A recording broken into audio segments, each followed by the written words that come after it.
বাংলা, মানবতা সমাধান।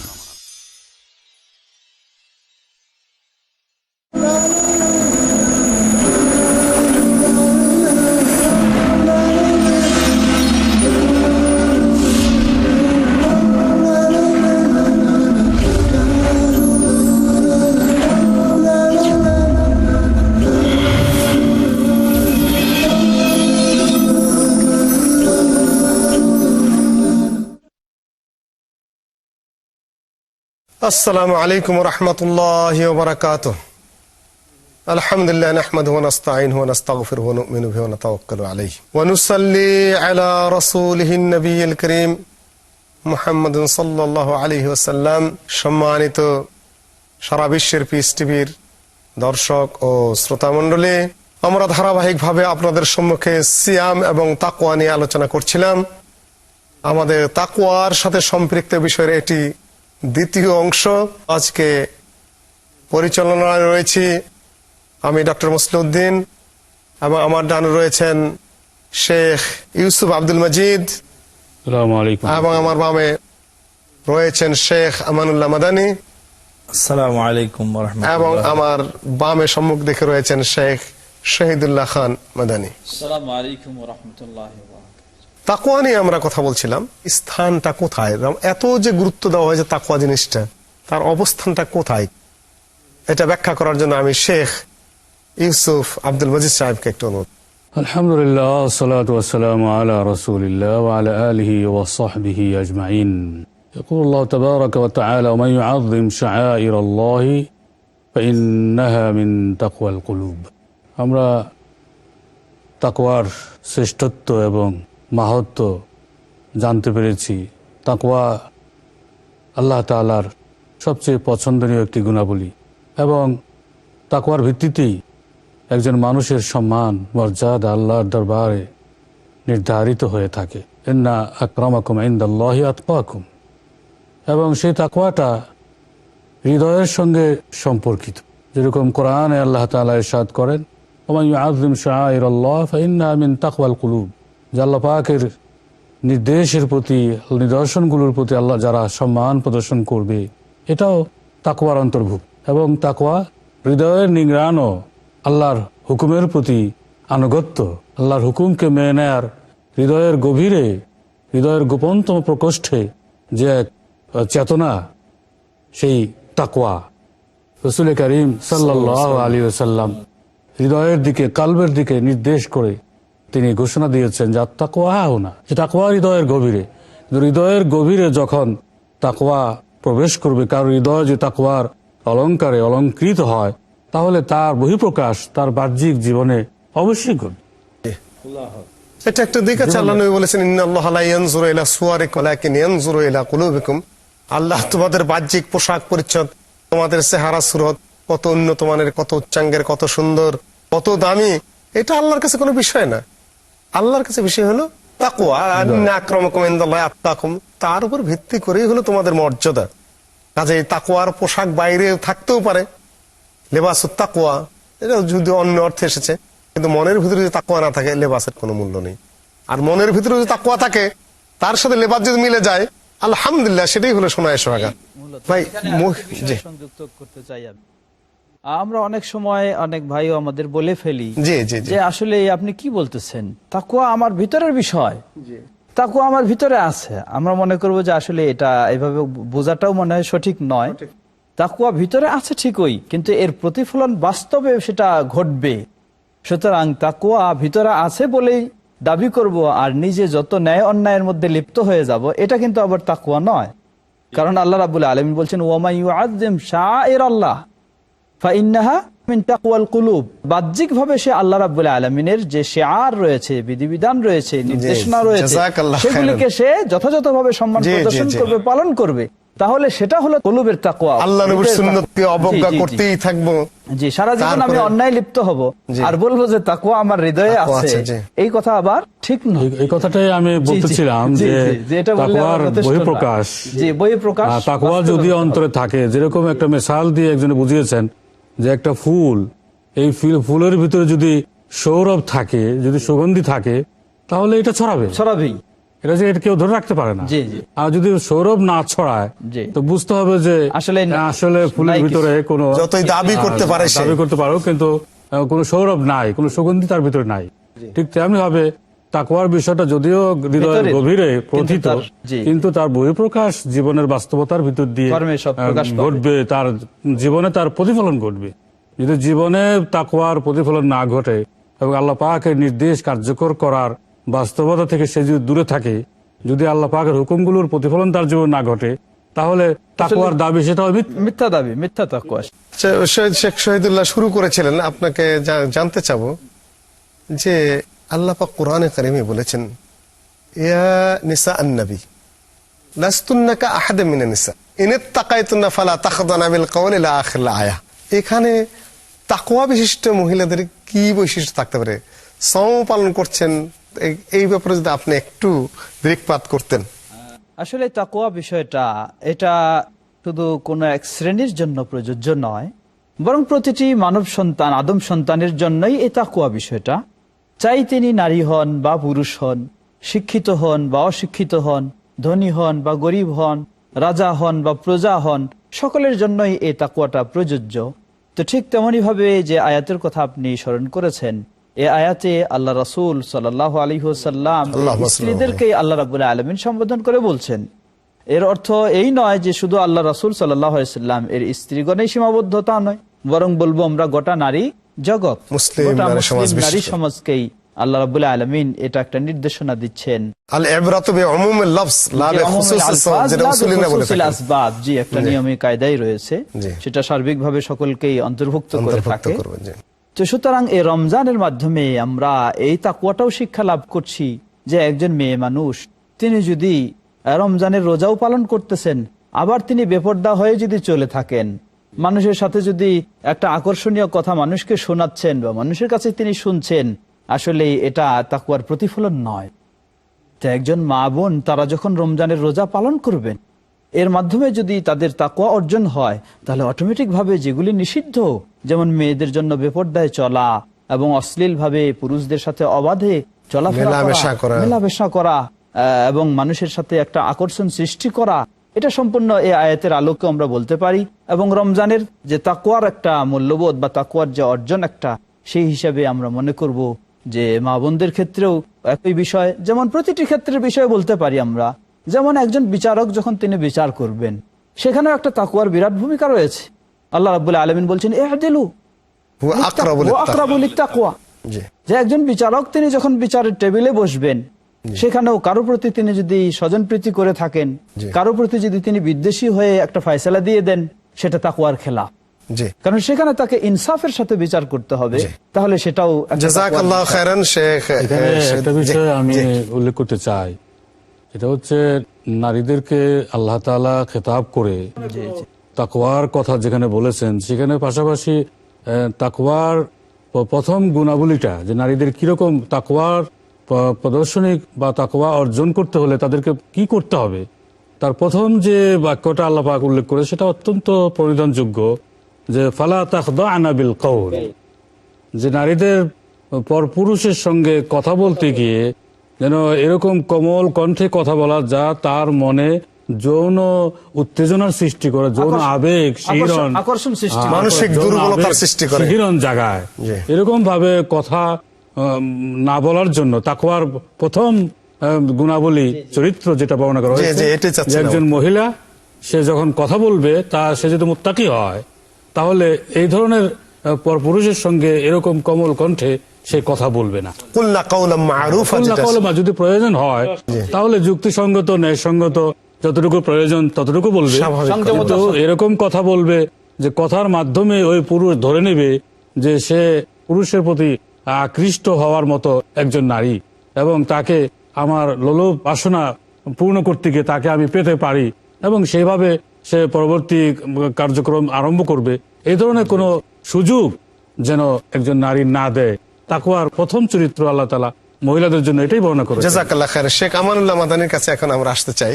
এখানে এই আয়াতের একটা সম্পূরক আমি বলতে চাচ্ছি, সেটা হলো যে ফালা তাখজা'না বিল কওল, এটা নবীর স্ত্রীদেরকে বলা হচ্ছে। তাহলে নবীর স্ত্রীদেরকে যদি এরকম বলা হয়ে থাকে, তাহলে আমাদের জামানার বর্তমান মেয়েদের জন্য কি হতে পারে?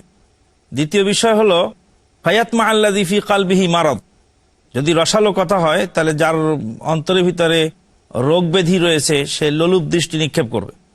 রাসূলুল্লাহ সাল্লামের স্ত্রীদের কাছে যারা আসা যাওয়া করতেন তারা সাহাবীগণ, তাদের সম্পর্কে যদি এরকম কথা আয়াত নাজিল হয় সেই জামানাতে, তাহলে বর্তমান জামানাতে বিষয়টা কতটা লক্ষণীয় এবং কতটা গুরুত্বপূর্ণ।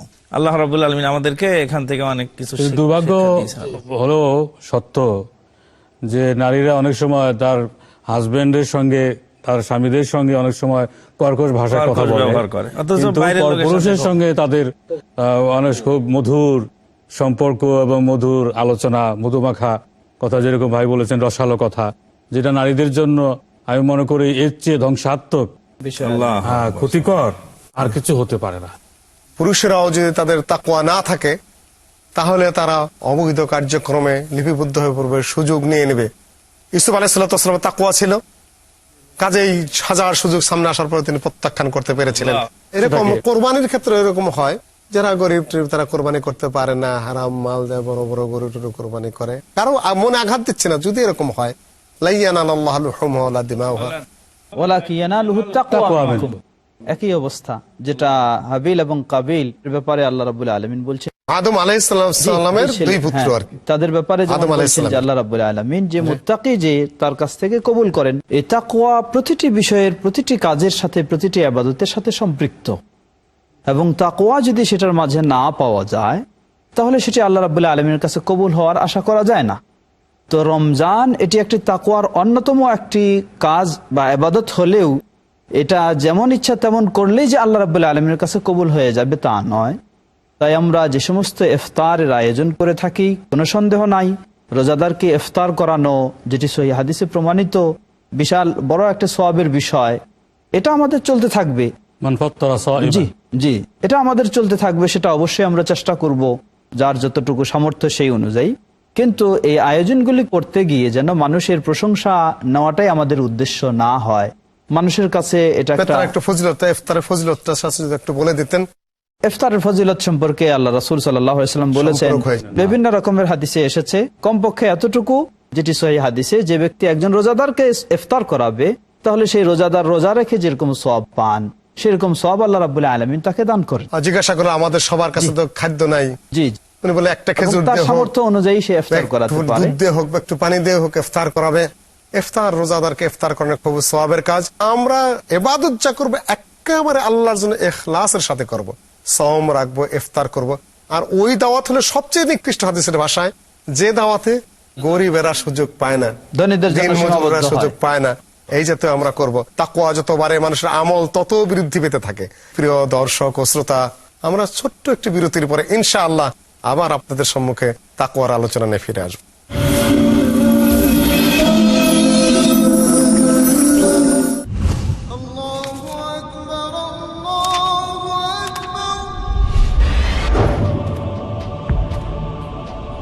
যারা ভুলে গেছে আল্লাহর বিধান,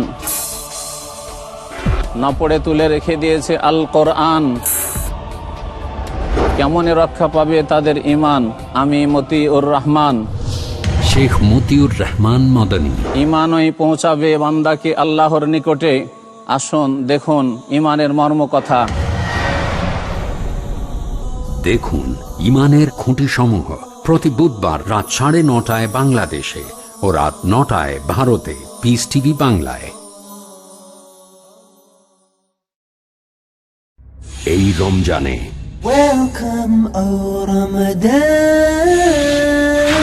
রমজান হলো রহমতের মাস।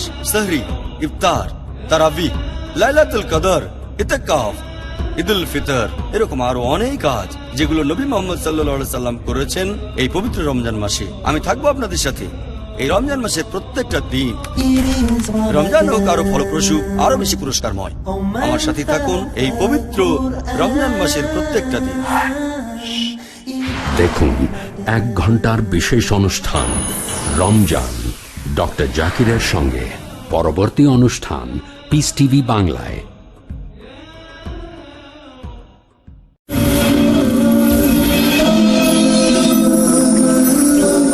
জান্নাতের চতুর্দিক থেকে ঘেরাও দেওয়া আছে শুধু কষ্টদায়ক জিনিসগুলা, ওগুলা উতরেই জান্নাতে যেতে হয়। আবার শাহওয়াত, ওই পথ ধরেই মানুষ কোথায় যায়? জাহান্নামে চলে যায়।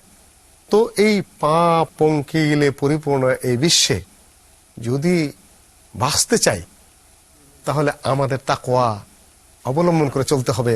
পাপের মধ্যে যেন পাটা না পড়ে, পাপ যেন টেনে ধরে আমার জামা কাপড় ছেড়ে না দেয়, গুনাহ যেন আমাকে পিছলিয়ে ফেলে দিয়ে আহত নিহত না করে। আল্লাহ রাব্বুল আলামিন অনেক আয়াতে বলছেন, যারা তাকওয়া এগুণটি অর্জন করতে পারবে তাদের জন্য আল্লাহ রাব্বুল আলামিন জান্নাতের ওয়াদা দিয়েছেন, তারাই জান্নাতের অধিকারী হবে। বিভিন্নভাবে আল্লাহ রাব্বুল আলামিন বলছেন। তো এখানে আমার মনে হয় আরেকটু আমাদের সম্মানিত শ্রোতাবৃন্দের সামনে উপস্থাপন করা দরকার যে তাকওয়া তো বুঝলাম আমরা সার্বিকভাবে, যে আল্লাহ এবং তার রাসূল সাল্লাল্লাহু আলাইহি ওয়াসাল্লামের নির্দেশগুলি মেনে চলা এবং আল্লাহ তার রাসূলের নিষেধগুলি থেকে বিরত থাকার নামেই একটা তাকওয়া। এরপর আল্লাহ রাব্বুল আলামিন কোরআনুল কারীমে তাকওয়ার কতগুলি বৈশিষ্ট্য, মুত্তাকিনদের বৈশিষ্ট্য তুলে ধরেছেন। এগুলি আমাদের মনে হয় একটু স্মরণ করে দিলে ভালো হয়, যেটি আমরা সব সময় কোরআনুল কারীম খুললেই সর্বপ্রথমেই সূরাতু আল বাকারা এর শুরুতে আমরা পাই আল্লাহ রাব্বুল আলামিন এখানে মুত্তাকিন যারা হবে তাদের বৈশিষ্ট্য তুলে ধরেছেন। প্রথম হলো হুদাল্লিল মুত্তাকিন। মুত্তাকিন মানেই হলো সে কোরআনকে তার হেদায়েতের গাইড হিসেবে ব্যবহার করবে। মুত্তাকিন মানেই হলো যে মুত্তাকিন হতে চাইবে তাকে এই কোরআনকে গাইড হিসাবে ব্যবহার করতে হবে। কোরআনকে যদি গাইড হিসেবে ব্যবহার না করে সে অন্য কিছুকে গাইড নিতে চায়, তাহলে আসলে সে মুত্তাকি কখনো হতে পারে না, যতই তার মাঝে তাকওয়ার বেশ দেখাক না কেন।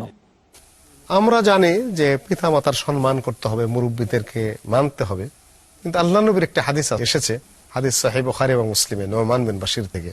আল্লাহ নবী তাকে বললেন, ইত্তাকুল্লাহ ইআদিলু ফি আওলাদিকুম, তুমি ইত্তাকুল্লাহ, আল্লাহকে ভয় করো, তুমি তোমার সন্তানদের মধ্যে আদল করো। বাবা মা হলেই কি অনেক রোজাদার, অনেক দিনদার, পরেজগার, হজ করে আসেন, সন্তানদের মধ্যে আদল করেন না, এটা কতটা এই হাদিসের বিবেচনায়? চমৎকার প্রশ্নের জন্য এখানে যে জিনিসটা আমাদের জানা দরকার, দুইটা জিনিস জানা দরকার। একটা, প্রথম জানা দরকার যে আদল কি জিনিস। আদল হলো তার জন্য যেটা উপযুক্ত তাকে সেটা দেওয়ার নাম হলো আদল। আল্লাহ পাক আদল করার জন্য অর্ডার দিয়েছেন, আল্লাহ ইয়ামুরুকুম বিল আদলি ওয়াল ইহসান। আদলের পর আবার ইহসান থাকে। আল্লাহ রাসূল সাল্লাল্লাহু আলাইহি ওয়াসাল্লাম এই হাদিসে বলছেন, ইত্তাকিল্লাহ ইদিলু ফি আওলাদিকুম, তোমাদের সন্তানের মধ্যে তোমরা আদল প্রতিষ্ঠা করো, অর্থাৎ যার যে উপযুক্ত তাকে সেটা সেভাবে দাও। সেখানে যদি কম বেশ করা হয় দেওয়ার ক্ষেত্রে, তাহলে সেখানেও পিতা দায়ী থাকবেন। সন্তানকে যে দিবেন, পিতা ইচ্ছা করলেই এক সন্তানকে বেশি দিয়ে দিবেন আর একজনকে কম দিবেন, এটা হতে পারে। অবশ্যই এটা প্রেক্ষাপটে হয়েছিল। রাসূলুল্লাহ সাল্লাল্লাহু আলাইহি ওয়াসাল্লামের জনৈক সাহাবী, তিনি তার এক সন্তানকে কিছু দিয়েছিলেন, একটা গোলাম দিয়েছিলেন, সেখানে মানা করলেন। রাসূলকে সাক্ষী রাখতে যাওয়াতে তিনি মানা করলেন। রাসূলুল্লাহ সাল্লাল্লাহু আলাইহি ওয়াসাল্লামের কাছে গেলে বললেন যে আমি আমার এই সন্তানকে দাসটা দিয়ে দিতে চাই। তখন আল্লাহ নবী বলেন, আকুল্লা উলাদিকা হালতা, তুমি তোমার সব সন্তানকে দিয়েছো কিনা? সবাইকে না দেওয়ার কারণে এখন সমাজে বিশৃঙ্খলা সৃষ্টি হচ্ছে। কিছু হতভাগা পিতা আছে, এক সন্তানকে কিছু লিখে দিয়ে যাচ্ছে, মেয়েদেরকে দিচ্ছে না, ছেলেদেরকে লিখে দিচ্ছে, এই যে করছে, আবার সওম পালন করছে, হজ করছে। সে তাকওয়ার পরিপন্থী, সম্পূর্ণ তাকওয়ার পরিপন্থী। এবং সে নিজের সন্তানের ক্ষেত্রে হলেও বিচারের কাঠগড়ায় গিয়ে তাকে ধরা খেতে হবে। সেই জন্য রাসূলুল্লাহ সাল্লাল্লাহু আলাইহি ওয়াসাল্লাম বললেন যে সন্তানের মধ্যেও তুমি আদল প্রতিষ্ঠা করো। কোরআনে কারিমে এসেছে তাকাব্বালাল্লাহু মিনাল মুত্তাকিন, সূরা আল মায়েদার 27 নম্বর আয়াতে এসেছে। এই যে মুত্তাকিন ছাড়া আবার কোরআনে আরেক জায়গায় এসেছে, আফামান আসাসা বুনিয়ানহু আলা তাকওয়া মিনাল্লাহি ওয়া রিদওয়ানিন খায়র আম্মান আসাসা বুনিয়ানহু আলা শাফা জুরুফিন হারিন। মসজিদ বানাচ্ছে অথচ আল্লাহ পাকের কাছে মসজিদ গ্রহণযোগ্য হচ্ছে না, মসজিদ বানানো হচ্ছে অথচ আল্লাহর কাছে কবুল হচ্ছে না, কোরবানি দিচ্ছে, পেশ করছে, আল্লাহর কাছে কবুল হচ্ছে না। সূরা আল মায়েদার 27 নম্বর আয়াত। এই দুইটি আয়াতের আলোকে আপনি যদি একটু মানুষের দৃষ্টি আকর্ষণ করতে, তাকওয়া কত বড় জিনিস আমল করার জন্য।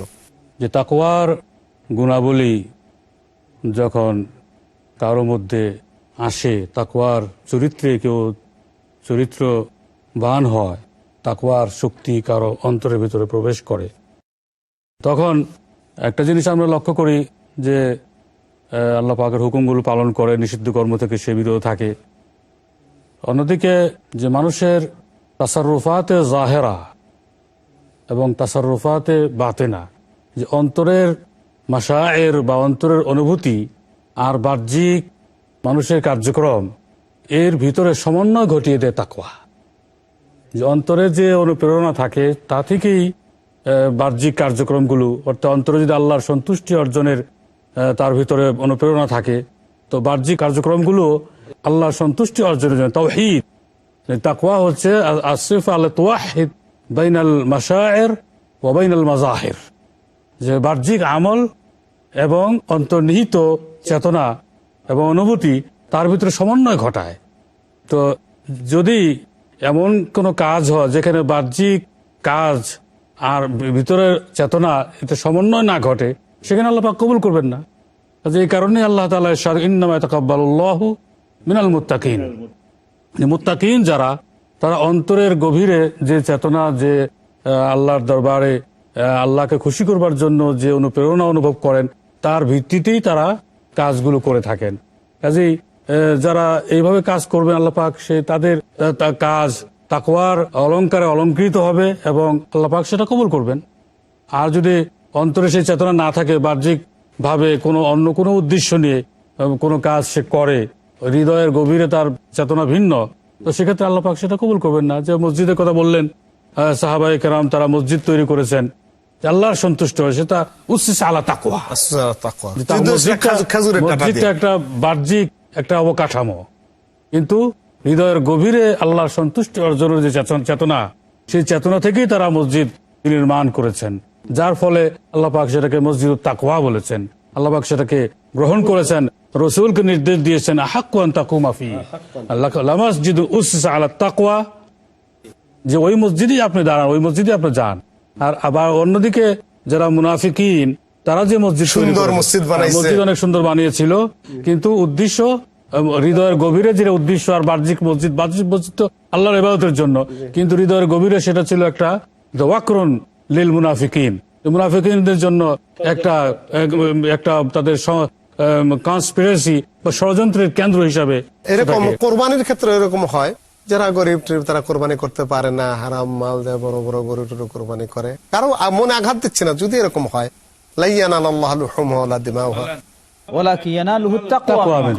একই অবস্থা যেটা হাবিল এবং কাবিল এর ব্যাপারে আল্লাহ রাব্বুল আলামিন বলছেন, আদম আলাইহিস সালামের দুই পুত্র আর কি, তাদের ব্যাপারে আল্লাহ রাব্বুল আলামিন যে মুত্তাকি, যে তার কাছ থেকে কবুল করেন, এই তাকওয়া প্রতিটি বিষয়ের, প্রতিটি কাজের সাথে, প্রতিটি ইবাদতের সাথে সম্পৃক্ত। এবং তাকওয়া যদি সেটার মাঝে না পাওয়া যায়, তাহলে সেটি আল্লাহ রাব্বুল আলামিনের কাছে কবুল হওয়ার আশা করা যায় না।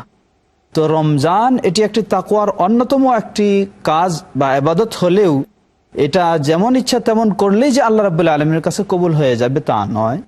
তাই আমরা যে সমস্ত ইফতারের আয়োজন করে থাকি, কোনো সন্দেহ নাই রোজাদারকে ইফতার করানো, যেটি সহিহ হাদিসে প্রমাণিত, বিশাল বড় একটা সওয়াবের বিষয়। এটা আমাদের চলতে থাকবে, জি জি, এটা আমাদের চলতে থাকবে। সেটা অবশ্যই আমরা চেষ্টা করব, যার যতটুকু সামর্থ্য সেই অনুযায়ী। কিন্তু এই আয়োজনগুলি করতে গিয়ে যেন মানুষের প্রশংসা নেওয়াটাই আমাদের উদ্দেশ্য না হয়। মানুষের কাছে এটা একটা ফজিলত, ইফতারের ফজিলতটা শাস্ত্রে একটু বলে দিতেন। ইফতারের ফজিলত সম্পর্কে আল্লাহ রাসূল সাল্লাল্লাহু আলাইহি ওয়াসাল্লাম বলেছেন, বিভিন্ন রকমের হাদিসে এসেছে, কমপক্ষে এতটুকু যেটি সহিহ হাদিসে, যে ব্যক্তি একজন রোজাদারকে ইফতার করাবে, তাহলে সেই রোজাদার রোজা রেখে যেরকম সওয়াব পান, সেরকম সওয়াব আল্লাহ রাব্বুল আলামিন তাকে দান করেন। জিজ্ঞাসা করলো, আমাদের সবার কাছে তো খাদ্য নাই, জি, উনি বলে একটা খেজুর দিয়ে, সামর্থ্য অনুযায়ী সে ইফতার করাতে পারে, দুধ দিয়ে হোক বা একটু পানি দিয়ে হোক ইফতার করাবে। ইফতার রোজাদারকে ইফতার করানো খুব সওয়াবের কাজ। আমরা ইবাদত যা করবো একেবারে আল্লাহর জন্য ইখলাসের সাথে করব, সাওম রাখবো, ইফতার করব। আর ওই দাওয়াত হলো সবচেয়ে নিকৃষ্ট হাদিসের ভাষায়, যে দাওয়াতে গরিবেরা সুযোগ পায় না, দিনমজুররা সুযোগ পায় না, এই যাতে আমরা করব। তাকওয়া যত বাড়ে, মানুষের আমল তত বৃদ্ধি পেতে থাকে। আশা করে আমাদের এই সিয়াম সাধনের মাধ্যমে আমরা পরিপূর্ণভাবে মুত্তাকি হতে চেষ্টা করব, অন্তরে, বাহিরে, ভিতরে, একেবারে কায় মনোবাক্যে, জীবনের সর্বস্তরে সকল ভাবে আমরা তাকওয়ার উপর ভিত্তি করে চলবো, এই আশা এবং কামনা করে, নিজেদের জন্য প্রথম দোয়া করে, তারপর আপনাদের জন্য সে আশাবাদ ব্যক্ত করে আমরা আমাদের রমজান এবং তাকওয়া শীর্ষক আজকের আলোচনা এখানে শেষ করছি। আসসালামু আলাইকুম ওয়া রাহমাতুল্লাহি ওয়া বারাকাতুহু।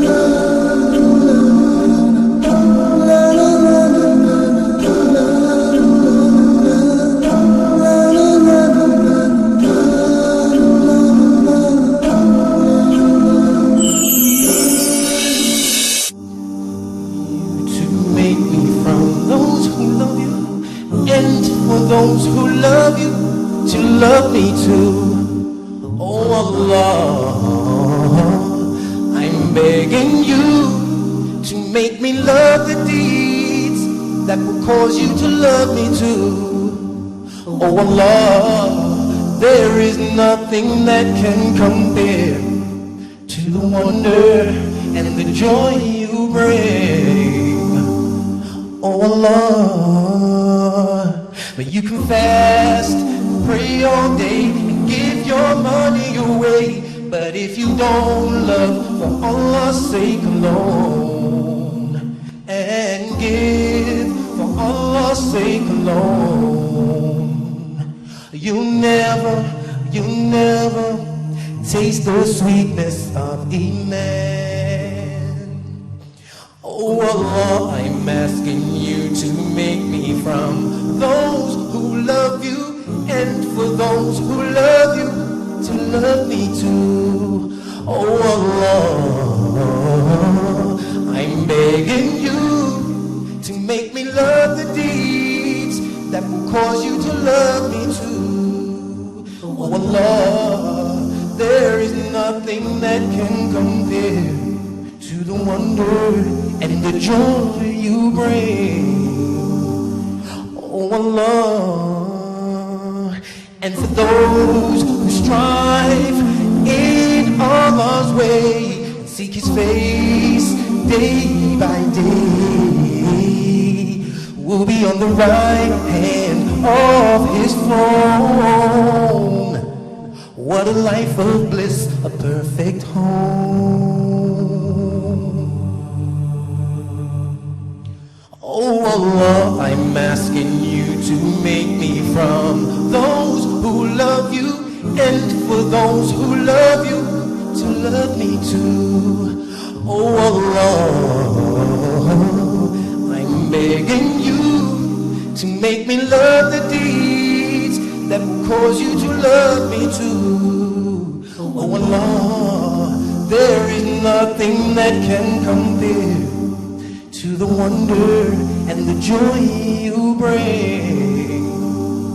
Oh Allah, and for those who strive in Allah's way and seek His face day by day, will be on the right hand of His throne. What a life of bliss, a perfect home.